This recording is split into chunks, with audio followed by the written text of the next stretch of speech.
Hello friends, Sat Sri Akal. In this video, we will be visiting the hidden gem of Kashmir, the Warwan Valley, which is situated at a distance of 180 km from its district headquarters, Kishtwar, and 160 km from Srinagar. But before we visit this area, I request you to subscribe to my channel, Grandpa on Wheels, for travel related videos.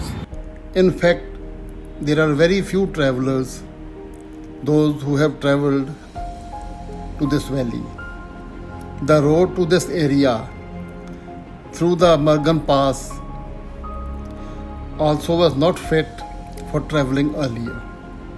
Even in these days, there is no proper hotel or even a homestay for travelers to stay in this beautiful valley. But we were determined to visit this place, so we decided to stay at a place called Daksham, which has a beautiful resort named Hotel Paradise. This place is situated near the famous garden of Kokarnag.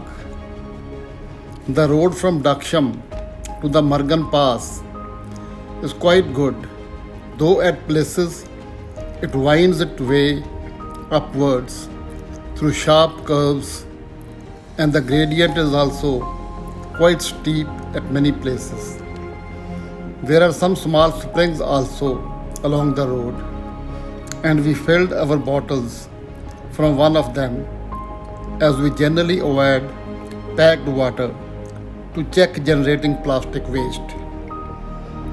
As we rose higher, we found a very typical type of vegetation comprising very dwarf, nearly 1 foot high plants, very dark green in color, spread uniformly in a large area.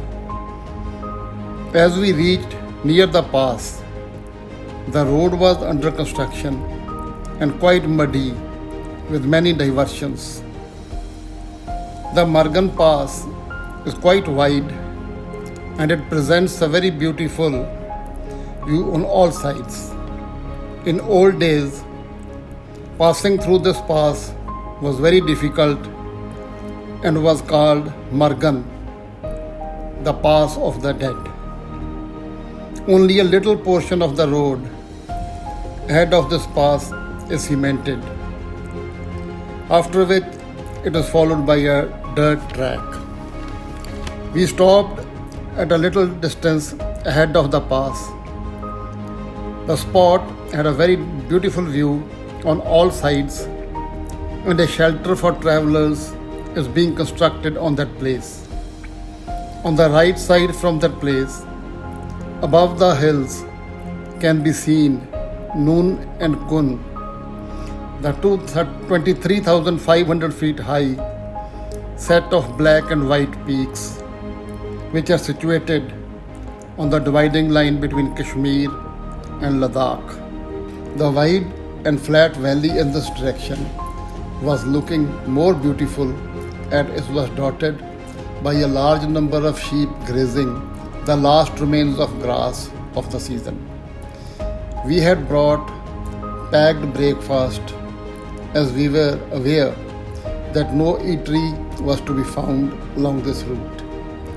We finished our breakfast at this lovely place and we went forward, and we had gone only some distance ahead when we started seeing the lovely view of the valley below on the right side of the road for quite a long time, till we reached the main village of the Warwan Valley named Insha, with a small tea shop on the bus stand near the bridge.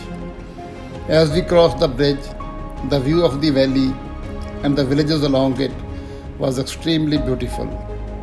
The valley was very wide, and at places the river divided itself into different channels, forming small islands in between. The color of the grass turning yellow due to the approaching autumn also enhanced the beauty of the valley. We traveled through villages like mulworm, and mungli, etc. There was also a very beautiful cricket ground near Inshan. In this area, agriculture is done in the form of terrace farming on the comparatively gentle slopes. The empty, tilled fields in those days gave a very peculiar look to the slopes of the mountains there. We kept driving along in the valley and enjoying its beauty for about 2 hours and started our return journey after that so as to reach Daksham before it was late. On the way back, we again stopped before the Murgan top to have our lunch. That too we had brought from Daksham, though some food was available at Inshan, but we were not sure of it earlier. We took quite a long time to drive down the Murgan Pass as we had to cross a very big flock of sheep that was also going our way. If the sheep are coming from the opposite side, we have only to stop and let the sheep cross. But then they are also in our direction, then they cause a big problem, though they look very beautiful. Finally, we reached Daksham at about 4:30 p.m. and visited the beautiful Kokarna garden after that.